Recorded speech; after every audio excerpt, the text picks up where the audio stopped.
के तपाईलाई लाग्छ भक्ति भनेको मन्दिर जानु, पूजा गर्नु, घन्टी बजाउनु वा माला जप्नु मात्रै हो?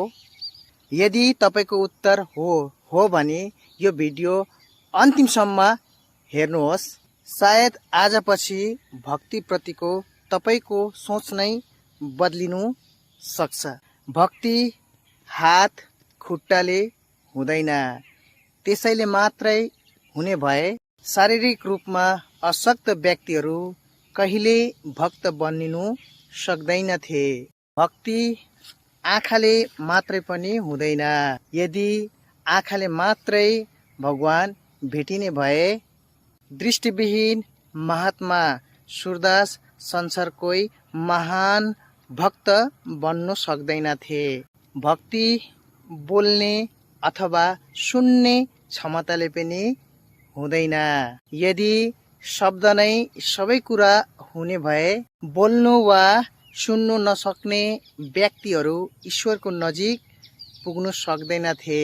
भक्ति धन, शक्ति वा पदले पनि हुँदैन। यदि सम्पत्तिले मात्रै भगवान पाइने भए गरिब, दुखी, कमजोर व्यक्तिहरूको प्रार्थनाको कुनै मूल्य रहने थिएन।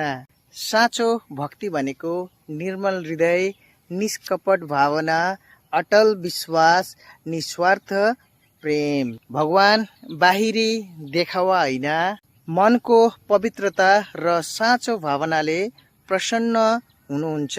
मन्दिरमा टाउको झुकाउनु मात्रै भक्ति होइन, हरेक जीवप्रति दया, सम्मान र प्रेम राख्नु नै सबैभन्दा ठुलो भक्ति हो। यो विचार तपाईलाई कस्तो लाग्यो? अवश्य तपाईको प्रतिक्रिया कमेन्टमा राख्नुहोस्। धन्यवाद।